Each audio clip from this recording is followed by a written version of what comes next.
बिना कुछ डरे तुम सवाल पढ़ो, मैं अपना पढ़ूंगा कि न्यूमेरिकल में अगर सवाल है तो कैसे बनाएंगे। देखो सेक्शन ए, इसमें एआई ने बेसिक से सब क्ली जेड वन दिया है। मतलब ये क्लू क्या है, किस एटम का बात कर रहा है, हाइड्रोजन। मतलब पहले हाइड्रोजन के लिए सब कुछ। अब देखो, एकदम बेसिक से तुमको ये फॉर्मूला उसने जो प्रूफ किए थे ना, अपने आप याद हो जाएगा इस बहाने। अब बोला है calculate the radius of bore, second Bohr orbit. Bore क्यों लिखा है, फॉर्मूला नील बोर में दिया है। सेकेंड देने का मतलब n is equal to 2, hydrogen atom मतलब z इज इक्वल टू 1। ये तुमको ये चीज समझना है ना कि पेपर में जाओगे 2 साल बाद तो पता कैसे चलेगा, यही फॉर्मूला लगाने से आंसर आता है। ऐसे पढ़ना, बोर्ड्स रेडियस का सवाल है। और ये सेम सवाल तुमको क्लास 12 में मिलेगा। अब तुमको पता है फॉर्मूला ये था, तो 0.529 लाए थे ना, राउंड ऑफ करके 0.53 कर लो, क्योंकि 29 कैलकुलेशन बचाना है तो 53 कर लेना। N square by z. अब बोला एंगस्ट्रॉम में लाना है, 10 का पावर -10 को ही एंगस्ट्रॉम बोलते हैं। यही तो फॉर्मूला उस दिन लाए थे। इसी को, ये जो ऐसे होता है ना, इसी को एंगस्ट्रॉम कर, यही तो फॉर्मूला उस दिन लाए थे। इसको एंगस्ट्रॉम बोलते हैं। 10 का पावर -10 मीटर, आंसर आ गया। अब देखो इस सवाल में क्या करना है, ये फॉर्मूला है। सेकंड ऑर्बिटल एन की जगह 2 रख देना, हाइड्रोजन एंड जेड की जगह 1। सॉल्व कर, अपने आप आंसर बस हो गया। एन की जगह 2 रख दो, 2 का स्क्वायर, और जेड की जगह 1, आंसर आ गया 2.12 एंगस्ट्रॉम। हो गया आंसर, इतना हो गया रेडियस। समझे सवाल, तुम्हारा सवाल पढ़ते ये तुमको मुझे, ये सवाल बनवाने का पर्पस ये, किसी को कोई कुछ भी पढ़ता है फॉर्मूला, फॉर्मूले को याद करने का बेस्ट तरीका उसमें कुछ सवाल बनाना। सवाल से कंसेप्ट डेवलप होता है। पढ़ाई का पर्पस सिर्फ सवाल बनाना है, कि तुमको एप्लीकेशन पार्ट पढ़ना है। तो कुछ मतलब थोड़ा थोड़ा सवाल पढ़ो, जो मैंने उस दिन प्रूव किया था सेम फॉर्मूले का सवाल। आगे न्यूमेरिकल बना तो डेटा पढ़ लेना कि सवाल को पता कैसे चलेगा पेपर में, ये ऐसे नहीं ऐसे बनाना है। जो प्रूफ किए थे वही फॉर्मूला है। फिर हम सेकंड बनाएगा, determine the radius of the third orbit, n is equal to 3, hydrogen atom मतलब z इज इक्वल टू 1। यहां लिखा है पिकोमीटर। कुछ दिन पहले किसी को बताया था, पिको होता है 10 का पावर -12 मीटर। ये बहुत पहले लिखवाए थे प्रीफिक्स। जैसे मान लो ये कोई बनाएगा, ये बिल्कुल सिंपल है। ये सवाल मैंने क्या किया है, ये फॉर्मूला उस दिन लाए थे, मैंने लाया था 529, राउंड अप करके 53 कर दिया। अब n is equal to, second orbit पूछा था, n2 रख दिए। इसी को एंगस्ट्रॉम बोलते हैं। जैसे क्वेश्चन नंबर 2 में दिया है, तो में पूछा है कि थर्ड ऑर्बिट में लाओ, n इज इक्वल टू 3, तो आंसर क्या हो जाएगा, 0.529 को 53 कर देंगे राउंड ऑफ के लिए। हाइड्रोजन आइटम में z इज इक्वल टू 1 रख दोगे। ये अभी किस यूनिट में आ रहा है, 10 का पावर -10। लाना है पिकोमीटर में, मतलब सिंपल तुमको -12 में लाना है। 3 का स्क्वायर 9 होगा, तो 53 को 9 से मल्टीप्लाई कर देना। और ये ऐसा सवाल जो दिख रहा है ना कहीं का भी सवाल जो है, ये किसी एग्जाम का ही सवाल होगा, जो कर देना। मतलब इतना आ रहा है 4.77, इतना आ गया। ये देखो 4.77 10 का पावर -10 मीटर है ना। अभी पेपर में चाहिए पी को, मतलब -12 लाना है हमको। मुझे 2 डिजिट पीछे खींचना होगा, क्या लिखेंगे 0.477 इसे लिखेंगे। अगर तुमको पता है 10 का पावर -12 लाना है, तो 2 डिजिट इधर जाएंगे। मैथ्स के हिसाब से जो पढ़ोगे 8 क्लास में एक्सपोनेंट, ऐसे लिख सकते हैं 0.477। अब ये क्या हो गया, 10 का पावर -12 मीटर। अब -12 को ही कहते हैं पिकोमीटर। तो नहीं जानता है, ये पता है, नहीं जानता यार, पिकोमीटर बोलते हैं। देखो ये जो दिख रहा है ना, ऐसा आप क्यों दिख रहा है पिकोमीटर, कुछ भी न्यूमेरिकल में कोई जाएगा तो ऐसा कुछ भी पूछ सकता है किसी से। और ये जो भी सवाल बना रहे हैं किसी पेपर का ही होगा, या किसी भी इंडिया के पैकेज का होगा। इसे बिना डरे सवाल पढ़ो, अप्रोच करो अपना अपना। क्योंकि कितना भी कोई थ्योरी पढ़ ले, डेफिनेशन पढ़ना यूजलेस होता है। इसको अपने से सवाल पढ़ो, सवाल लेके डेवलप करो आइडिया।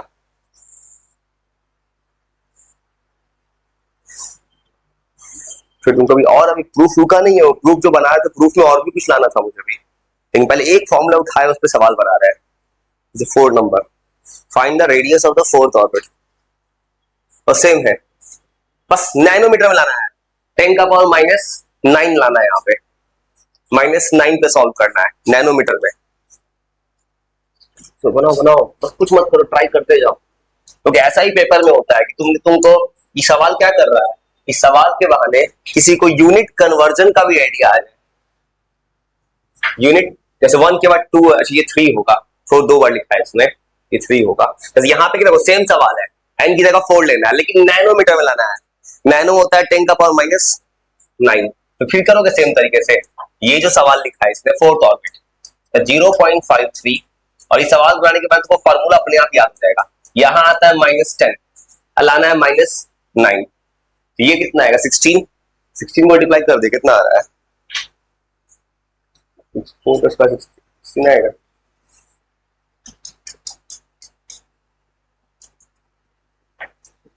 मान लो इतना आ गया 8.48, और इतना आया है। अब तुमको लाना है किसमें, नैनोमीटर में, तो क्या करोगे, -9 चाहिए, तो क्या आएगा, क्या बदलोगे डिस्मल में, ये 80,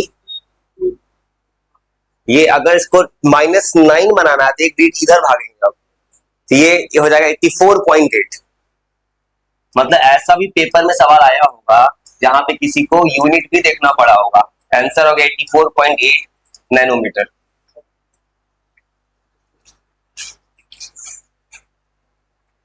सेक्शन ए बिल्कुल कंसेप्ट पे है, ये सब सवाल तुम्हारा कंसेप्ट इंप्रूव कर देगा कि तुम चाह के भी फॉर्मूला नहीं भूल पाओगे, बस सवाल पढ़ो, अप्रोच करो, जैसे लिखा है पढ़ो। Find the ratio first orbit और सेकेंड ऑर्बिट का रेशियो। सीधा फॉर्मूला, कुछ नहीं करना है, दोनों का हाइड्रोजन एटम है, जेड तो कटेगा, 0.523 भी कटेगा, क्या आंसर आ जाएगा 1/4, 1/4 आंसर आएगा। और थोड़ा कोशिश करो तुम कैसे अप्रोच कर रहे हैं, क्योंकि तुम कितना भी पढ़ो जब तक न्यूमेरिकल नहीं बनाओगे दिमाग नहीं खुलेगा। ये समझ के मैंने समझा, क्योंकि पढ़ने का गलत तरीका तुमको किसी पेपर के लिए तैयार करना अपने आप को, वो डिफिनीशन का पढ़ाई यूजलेस होता है। देखो देखो तो और बना के लिख सकता है तुमको, मैं तैयार कर रहा हूँ कहीं का सवाल, ये कुछ नहीं किया, बस फॉर्मूला सॉल्व कर रहा है, ये फॉर्मूला सॉल्व कर रहा है। ये मैंने क्या किया, फॉर्मूला पुट किया है, ये मैंने फॉर्मूला पुट किया है, ये उस दिन जो फॉर्मूला प्रूफ किए थे मैंने, बस वैल्यू पुट किया है।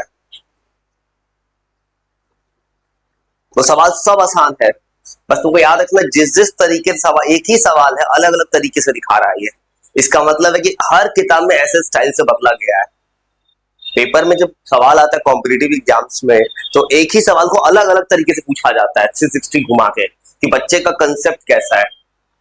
तो लिख लो, फिर 4 5 जो बना रहा अपना बताओ, इसको थोड़ा मेरे साथ लैंग्वेज पढ़ना, मेरा सोल्यूशन मत लिखना, पहले मेरा तरीका समझना कि मुझे कैसे पता चल रहा है कि सवाल कैसे अप्रोच करते हैं।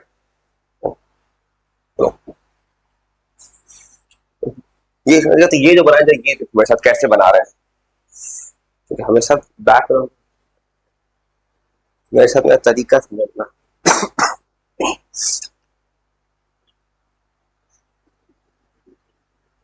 यहां मैंने क्या किया, कुछ नहीं किया, 4 बोला तो 4 रखा है, z = 1, तो बना सकता आगे सोचो। बस तुमको एक बेसिक्स आइडिया चाहिए सवाल का, सवाल बिल्कुल आसान है। पिकोमीटर होता है, मुझे बहुत स्लो सुनाई देता है,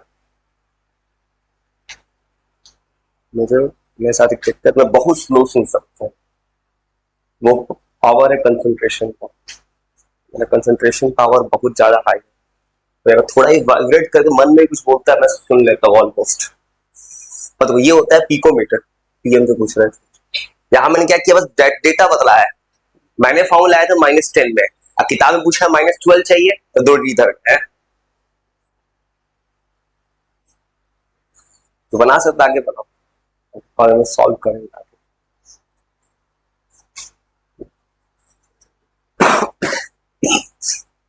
वो लिख लेना, सुनो लिख लीजिए, अब मेरे साथ में तरीका समझना, उसके बाद क्योंकि मैं सवाल बना कैसे रहूंगी, इसमें इंटरेस्ट नहीं है कि सॉल्यूशन क्या आ रहा है, इंटरेस्ट है सवाल के तरीका में। आंसर तो गूगल के पास भी है, प्रॉब्लम है कि बच्चा सवाल अप्रोच कैसे गए पेपर में। देखो मुझे ऐसे पता चल रहा है, find the ratio of the radius of first orbit to second orbit. Hydrogen atom, hydrogen atom किस चीज का क्लू है, Z1 है, मुझे जैसे ही पता चलेगा मैं आऊंगा फर्स्ट ऑर्बिट सेकंड ऑर्बिट के रेशियो पे।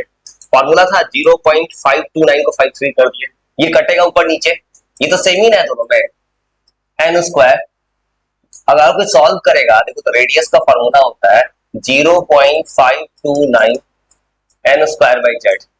जेड सबका सेम है, 529 सेम है, क्या बदल रहा है एन स्क्वायर। तो बोल सकते हैं कि दोनों का रेशियो किसके इक्वल हो जाएगा, n1 बाई n2 का स्क्वायर का।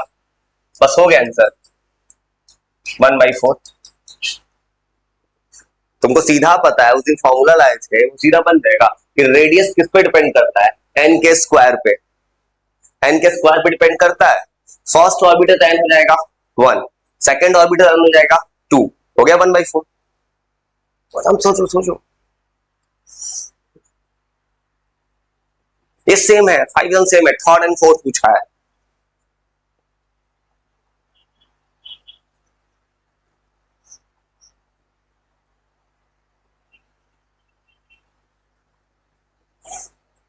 सवाल पढ़ के सवाल को अप्रोच करने का स्किल डेवलप करो, ये बहुत जरूरी चीज है।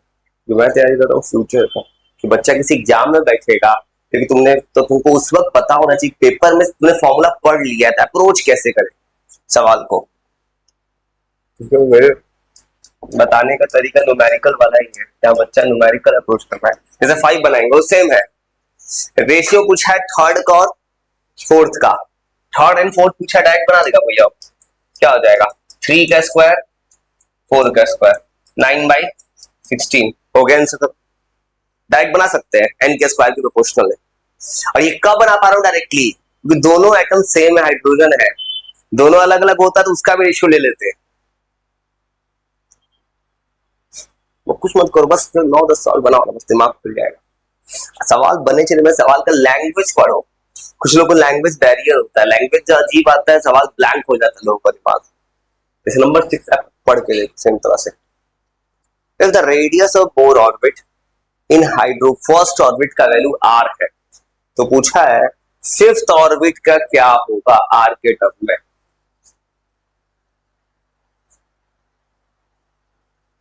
लिखो बताता हूँ कैसे अप्रोच करेंगे, बस सवाल पढ़ो।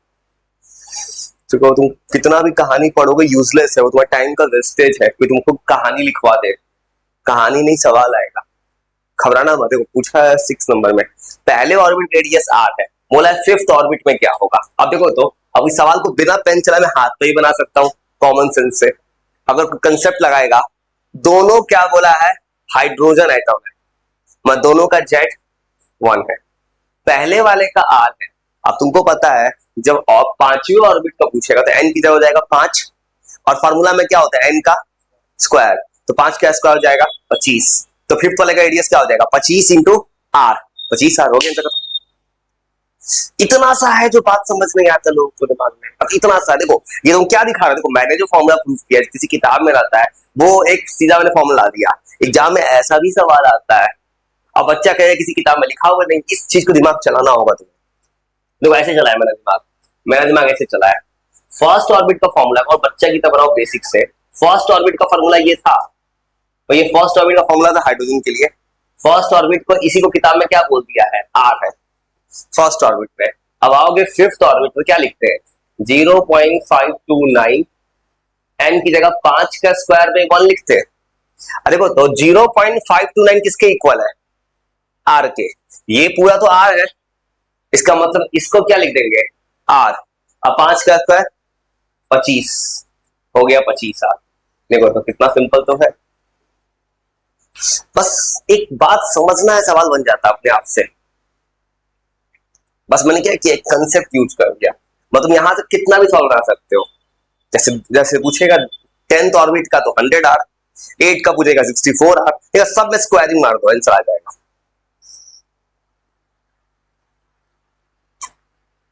अब वो खाली रेडियस का मैंने फॉर्मूला सवाल यूज किया है, उसमें एक और अभी 2-3 फॉर्मूला और आएगा जो नहीं बना रहे हैं, उसमें स्पीड का फॉर्मूला आएगा प्रूफ होगा, फिर एनर्जी का, पोटेंशियल काइनेटिक। अब मैं करना क्या चाहूंगा, एक फॉर्मूला उठाया मैंने, उस पर सवाल बना के दिमाग में फॉर्मूला सेट करना चाहता हूँ मैं। जैसे वो बनाते वक्त एक पैटर्न सेट हुआ ना, कि जब भी सवाल दिखे अगर एटम सेम है तो n का स्क्वायर मारो आंसर आ जा रहा है। वो सेम था, साथ पढ़ो घबराओ मत। सवाल पढ़ने का स्किल डेवलप करो बस।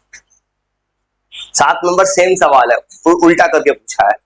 अभी तक तुम क्या कर रहे थे, सबका रेडियस निकाल रहे थे। यहाँ रेडियस दे दिया है, पूछा ऑर्बिट कौन सा है। और देखो तो सवाल पूछा हाइड्रोजन एटम है, Z1 है, रेडियस इस बार दे दिया है, अब पूछा है n का वैल्यू क्या होगा, ऑर्बिट नंबर क्या है। लगाओ सीधा formula, n equal to 2 answer आएगा। तो ऐसे सॉल्व करोगे, स्टेप बाय स्टेप सॉल्व करके लिखोगे। रेडियस का फॉर्मूला होता है, देखो यहाँ पे जो नंबर दिया है ये नंबर 529 से भी 529 सेपरेट कटेगा। तुम चाहो तो 53 भी ले सकते हो राउंड अप के लिए, 4 का मल्टीपल है ये, इसलिए मैंने ये ले लिया अपने मन से। देखो हाइड्रोजन बोला है तो Z1 लोगे, ऐसे फॉर्मूला पुट करोगे 0.5 n स्क्वायर पे Z की जगह 1। अब देखो तो ये रेडियस किस में आता है, एंगस्ट्रॉम में, और यहां पे वैल्यू कितना दिया है 2.116 एंगस्ट्रॉम, ऐसे बना देंगे। देखो तो आपको सॉल्व करेगा सीधा n2 आ गया, तो सीधा सॉल्व करके आंसर आ गया। जरा एंगस्ट्रॉम कट गया, ये जाके डायरेक्ट 4 से कटेगा, इसको देखो तो ये 4 से कट कर दे रहा है, n स्क्वायर हो गया 4, n इज इक्वल टू 2 हो गया आंसर खत्म। तो कितना सिंपल तरीके से मैंने बस क्या किया, बस देखा है कि n नहीं पता था, n को पुट कर दिया, आंसर आ गया। ये सिंपल मैथ। थोड़े पहले ऊपर सवाल आया था कि सेकंड ऑर्बिट पर रेडियस कितना है, ऐसा पूछा, रेडियस पता है तो ऑर्बिट नंबर निकालो।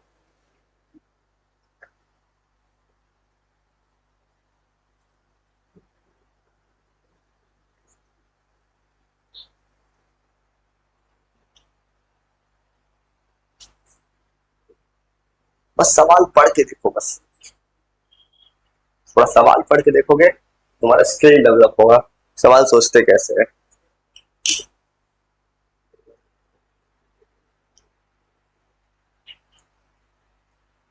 और देखो तो जैसे 8 नंबर, कोई अगर थोड़ा भी अभी तक कहानी समझा तो बिना पेन चलाए आंसर कर सकता है। सवाल का लैंग्वेज पढ़ो, बिना पेन चलाए आंसर आ जाएगा, तो बिना पेन चलाए आंसर आ सकता है 8 नंबर। बस थोड़ा सा सवाल पढ़ो, बोला है एक सर्टेन ऑर्बिट में रेडियस 9 टाइम्स है फर्स्ट ऑर्बिट का। अब तुमको पता है रेडियस हमेशा ऑर्बिट का क्या होता है, इनका स्क्वायर होता है, और ये कितने टाइम्स बता रहा है 9 टाइम्स। 9 किसका स्क्वायर है 3 का, तो क्या आंसर हो, किस ऑर्बिट का बात कर रहा है 3, आंसर खत्म। इतना सा है ये, तुम दिख रहा है कितना आसान। यही सब सवाल किसी पैकेज का सवाल तुम दिखाया था मैंने, इन जिन सवाल को मैं सर्च मार दूंगा ये सब तुमको कोटा के किसी भी पैकेज का सवाल होगा, जिसके लिए बच्चा 1-1.5 लाख जो पे करता है। बस ये तुमको फॉर्मूला प्रूफ किया तो क्यों सवाल दिखा रहे हो, कितना भी फॉर्मूला याद कर लोगे ना, कोई जब तक तुम सवाल का एप्लीकेशन नहीं करोगे, देखो तो बिना पेन चलाए बन जा रहा है R प्रोपोर्शनल 10 के स्क्वायर के, ये है 9, तो आंसर हो जाएगा 3 टाइम्स 3 का स्क्वायर।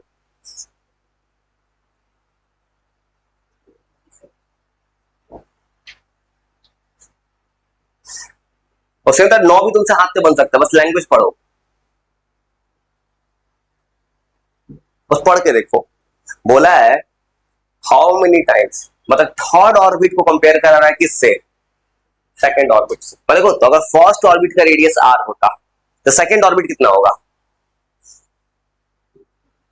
2 आते, n का स्क्वायर ना होता है तो क्या हो जाएगा 4r। और देखो तो ऐसे बनाओगे, थोड़ा सा स्किल डेवलप, कितना आसान है। अगर किसी को पूछेगा बता रहा है दोनों में रेशियो निकालो, मान लो फर्स्ट ऑर्बिट को r मान लिए, पहला ऑर्बिट r है, तो सेकंड ऑर्बिट कितना हो जाएगा 2 का स्क्वायर होता है, ये कितना हो जाएगा सेकंड ऑर्बिट 4r। और किसको कंपेयर करा रहा है सेकंड और थर्ड को, थर्ड ऑर्बिट क्या हो जाएगा 9r हो गया। अब बोला है सेकंड थर्ड को बताओ कितना भारी है, इन दोनों का रेशियो निकाल दोगे, क्या आ जाएगा 9/4, 9/4 मतलब 2.25, तो 2.25 टाइम्स बोर का जो रेडियस है थर्ड वाला सेकंड से ज्यादा है।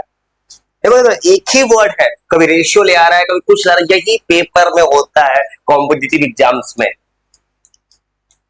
कॉम्पिटिटिव एग्जाम में होता क्या है कि बच्चा पैनिक क्यों होगा, सवाल कुछ भी एक ही फॉर्मूला घुमा रहा है, कभी रेशियो आ रहा है, कुछ भी आ रहा है, तो सॉल्व भी करके बच्चा वाल सीधा गया 2.25, कितना टाइम ज्यादा है 2.25 टाइम्स। एक कंसेप्ट पे सवाल है कि रेडियस एन के प्रोपोर्शनल है, बस तुम्हें ये कंसेप्ट डेवलप करना होगा धीरे धीरे।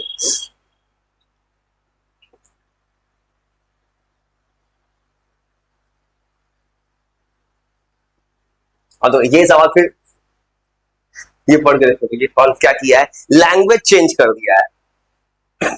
पढ़ के देखो तो क्या पूछा है इसमें,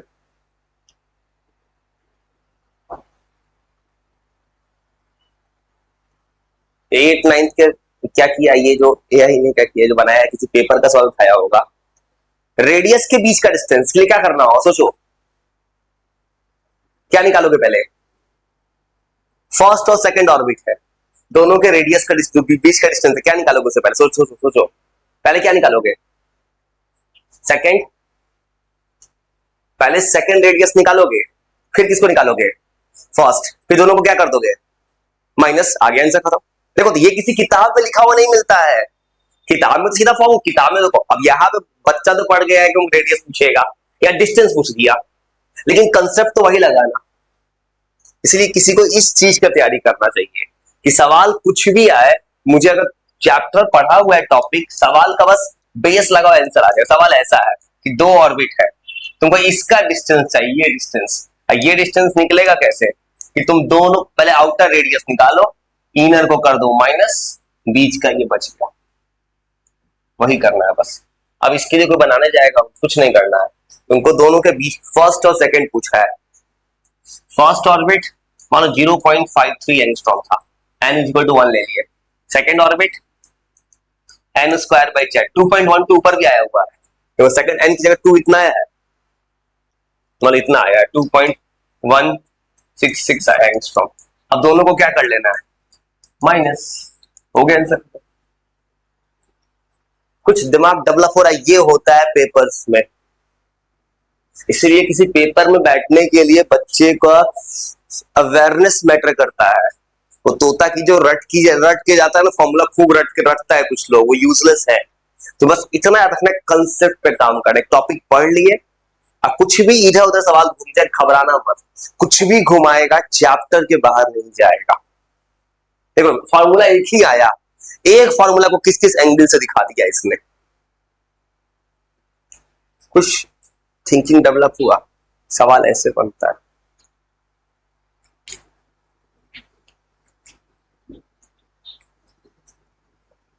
तो उसका और स्पीड का ही फॉर्मूला लिखते, सवाल तो और है, कुछ तो आइडिया आ गया ना, रेडियस का फॉर्मूला याद हो गया ना, अब तो याद हो गया फॉर्मूला एन स्क्वायर, और चेंज क्या कर सकता था, तो नीचे भी सवाल था, अगर जेड बदल देगा एटॉमिक नंबर, मान लो पूछा हीलियम के लिए Z2 लेना, लिथियम के लिए Z3 लेना। तो चलते हैं प्रूफ की तरफ, जहां पे प्रूफ रोके थे।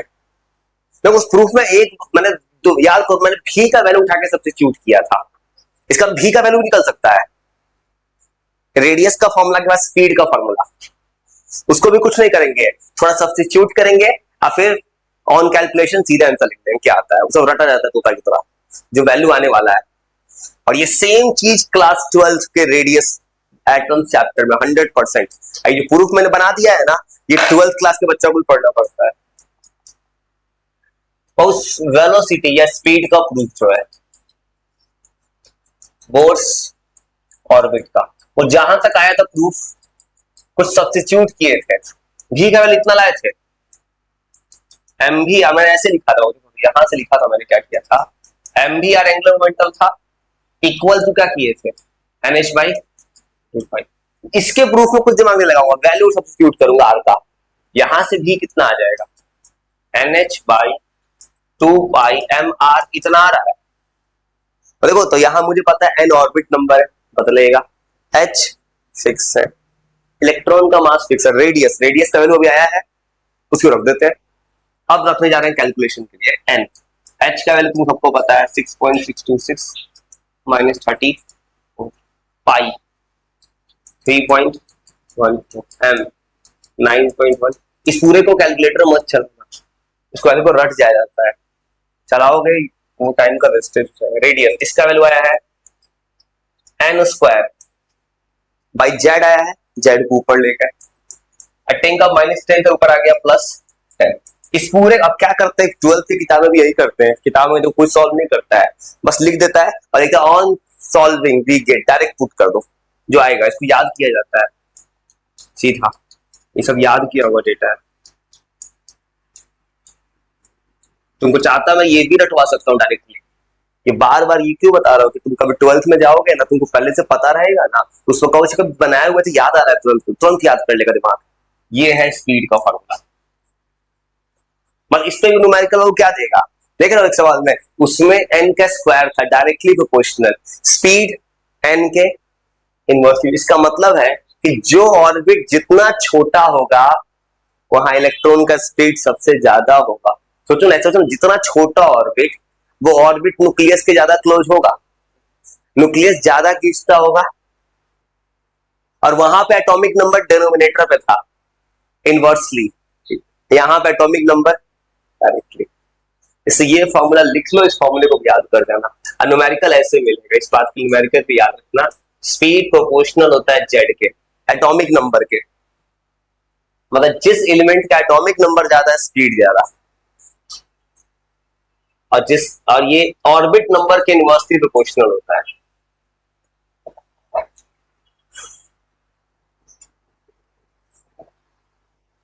और सबसे इंटरेस्टिंग बात, बोर्ड्स का सारा मॉडल ही गलत है, मॉडल ही गलत है। देखो तुम जब किताब पढ़ोगे कहीं भी, अभी ऊपर भी दिखाएंगे तो लिखा, एक सवाल होगा लिखा हुआ है कि बोर जी का मॉडल का गलती कहां से स्टार्ट होगा। बोर जी का पूरा फॉर्मूला बना लिए बोर, सबको वही पढ़ाता है पूरे इंडिया, पूरे किताब में छप गया, लेकिन प्रॉब्लम क्या है उस मॉडल, बस एक के वो एटम के लिए मॉडल है, वो हाइड्रोजन के लिए, और हाइड्रोजन जैसा जिसके पास हाइड्रोजन से ज्यादा इलेक्ट्रॉन हो गया उसके लिए वो मॉडल काम ही नहीं करता है। जैसे तुमको भी सवाल दिखाते हैं, तुम सवाल जो बना रहे हो, सवाल के ऊपर क्या लिखा है, इन्हें कुछ लिखा है, कुछ देखो जान मुझे कुछ लिखा है, देखो तो ये देखो तो क्यों बोल रहा हूँ हाइड्रोजन के अलावा किसी के लिए काम नहीं करता है। हाइड्रोजन 1 है, लिखा है इसमें हीलियम +1, हीलियम का एटॉमिक नंबर 2 होता है, एक इलेक्ट्रॉन माइनस करके कितना चार्ज हो गया 1। लिथियम का एटॉमिक नंबर 3, 2 इलेक्ट्रॉन हटा दो 1। दिख रहा है ये तीनों जो है हाइड्रोजन जैसा बन रहा है। अब बेरिलियम का एटॉमिक नंबर होता है 4, +3 कर दी, 3 हाइड्रोजन है +1, मतलब रूल कहता है कि तब भी सिलेबस में यही पढ़ाना है, हाइड्रोजन के अलावा किसी के लिए काम नहीं करता है मॉडल। और सबसे बड़ा गलती इस मॉडल में आएगा, बना क्या रहे थे सर्किल मान के ना, सेंट्रीपिटल फोर्स, बात तो सर्किल नहीं है, वो भी गलत है, बात तो वेव है, इलेक्ट्रॉन तो वेव बन जाता है।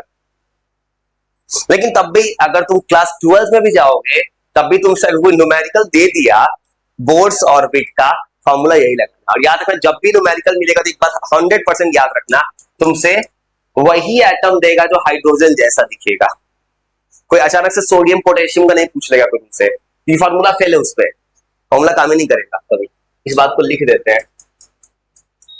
जैसे तुमने कभी नील बोर का लिमिटेशन नहीं पढ़ा हुआ क्लास 10 9th में, तुम्हें पढ़ाया गया कि नील बोर का मॉडल सबसे अच्छा मॉडल है, सबसे फाइनल मॉडल है क्वांटम थ्योरी, जहां तुमने सुना है एसपीडीएफ होता है कुछ, सबसे फाइनल मॉडल है वो, 4 क्वांटम नंबर होता है, इलेक्ट्रॉन का पूरा एड्रेस बता देता है, वो सबसे लास्ट मॉडल है, वो सबसे सही है।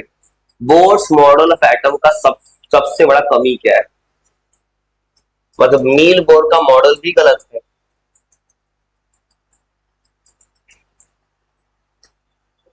मोर्स मॉडल का पहला गलती, हाइड्रोजन के अलावा किसी के लिए काम नहीं करेगा, हाइड्रोजन जैसा एटम के लिए काम कर सकता है, ये हाइड्रोजन जैसा सिर्फ एक इलेक्ट्रॉन, ये ओनली वर्क करता है हाइड्रोजन लाइक एटम्स, जो नाम लिख रहा है ना उसके अलावा किसी का आज तक कभी नहीं पूछा है, किसी भी किताब में, इंडिया किसी भी किताब में, जो एआई नहीं बना वही लिखने जा रहा हूं, इसके अलावा किसी इंडिया किसी किताब में नहीं पूछेगा। हाइड्रोजन लाइक एटम जैसे किस किस लिए काम कर सकता है, हाइड्रोजन पूछ सकता है डायरेक्टली, फिर तुमसे पूछ सकता है क्या, हीलियम +1, फिर पूछ सकता है लिथियम +2, बेरिलियम +3, उसके अलावा कोई एटम काम नहीं करेगा। ये इम्पॉसिबल है इस मॉडल को काम करना। अगला, इस मॉडल ने सबसे बड़ा गलती क्या किया, नील बोर मान लिए सर्किल है, बात तो वेव था। तुमने कभी नाम सुना है, डी ब्रॉगली नाम का एक साइंटिस्ट है, नहीं सुने हो तो डी ब्रॉगली जो साइंटिस्ट सुनोगे ना, वो जो यहाँ पढ़ोगे एटॉमिक स्ट्रक्चर में, वो क्लास 12 में वो चैप्टर है उसके इनके नाम पे। तो याद रखना, अभी के लिख लो इनका गलती क्या हो रहा है, इन्होंने पाथ को माना है सर्कुलर, जो कि इम्पॉसिबल है।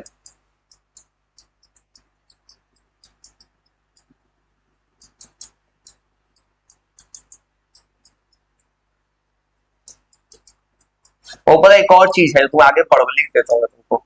इलेक्ट्रॉन जो होता है ना, जंप करता है हायर से लोअर ऑर्बिट, तो कुछ एनर्जी रेडिएट करता है, ये बात जानते हो, एनर्जी इमिट करेगा। जैसे तुमने कभी पढ़ा है 10th क्लास में कि हर एक एटम का अलग अलग कलर होता है, एटम अलग अलग कलर शो करता है, सोडियम पोटेशियम अलग अलग कलर शो करता है, KMnO4 K2Cr2O7, लैब में एक्सपेरिमेंट किए हो देखे होगे, नहीं जानते हो तो याद रखना कि जब हायर से लोअर आएगा या लोअर से हायर आएगा तो कलर इमिट करता अपने आप से इलेक्ट्रॉन।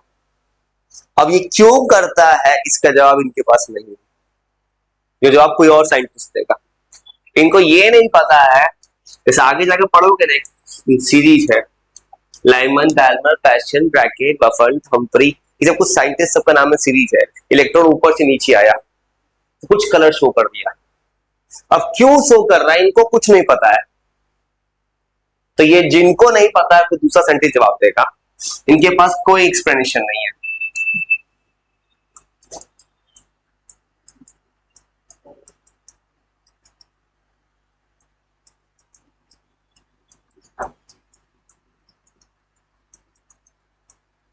स्पेक्ट्रम के बारे में, मतलब इमिशन स्पेक्ट्रम, मतलब ये नहीं बता पाए क्या कारण है कोई इलेक्ट्रॉन जंप करता है तो अपने से अलग कलर रेडिएट करता है, इसका कोई जवाब नहीं है इनके पास। अब जो जवाब नहीं होता है उसी के बाद दूसरा साइंटिस्ट आता है।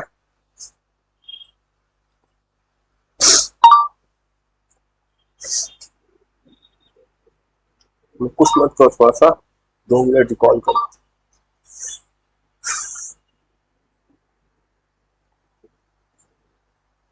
सेम था तुम सब, स्पीड का फॉर्मूला जो है इसको याद करवाना है, याद करने का सिर्फ एक तरीका होगा, इस पे सवाल लाएंगे।